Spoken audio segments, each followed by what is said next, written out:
Doctor, always good to speak to you. So, unfortunately, the police minister confirming what we always knew was going to happen, that once lockdown levels were eased, we'd go back to a much more grim picture as far as the crime stats are concerned. Yeah, absolutely. And we actually predicted this a while ago in June already. Professor Tovzin at UNISA and I wrote an article titled something like A Double-Edged Sword. And we then argued in that article that this is probably going to happen, and now what the minister announced today confirms the reasons that we put forward. And you know, we expect that this situation would continue, and when we get the new figures in Q3, then probably we will see increases far higher than we had for the similar period last year. So not a good position to be in at the moment. So we're seeing a drop in the murder rate. It's among the biggest challenges in the country. We're sitting at about just over 5,100. It's an alarming number. It's down, though. 339 fewer people murdered in the period July to September. Why is this number still so stubbornly high, even though we're fresh out of lockdown? Yeah, but you know, one must keep in mind that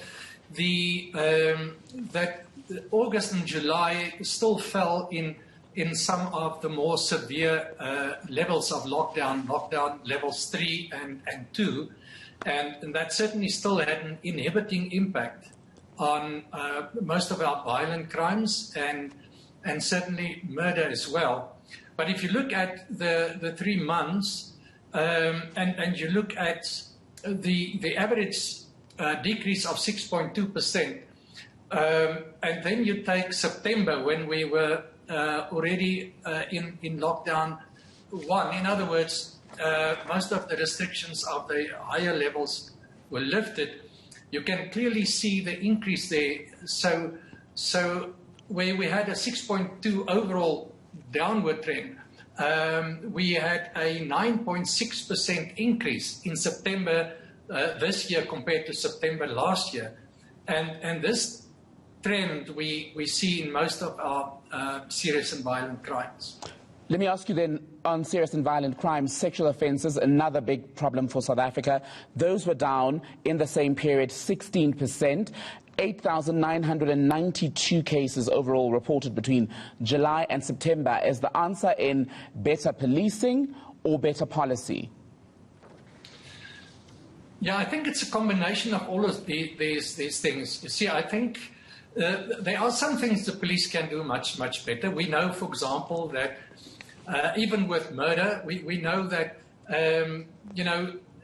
something like 17% in terms of our analysis of murders can be ascribed to aggravated robbery. Vigilantism and gang-related violence, respectively, contributes 12 and 11.5%.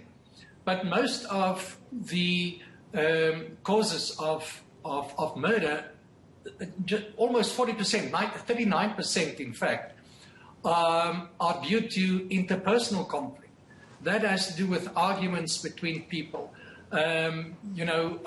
jealousy, those kinds of social conditions that the police have very little, if any, control over. So one could argue that almost 40% of the reasons why we have such a high murder rate is outside the control of the police.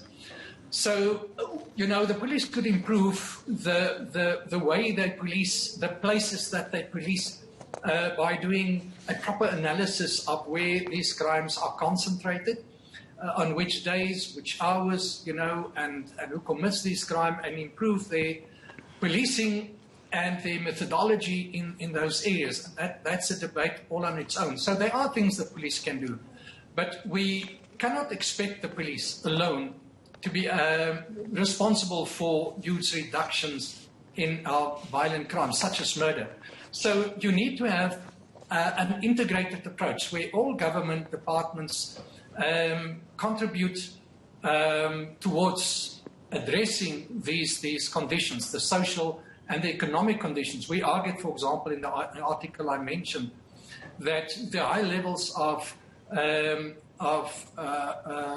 job losses and the accompanying high levels, increasing levels of poverty, all of those certainly create conditions that are conducive to crime. So, you know, economic recovery, growing our economy, creating jobs, and dealing with poverty levels and the social conditions around those are things that, in an integrated way, we need to start doing seriously if we want to change our crime situation. Professor Johan Burger, senior researcher, Dr. Johan Burger, in fact, senior researcher at the Institute for Security Studies. Thank you for your time, sir.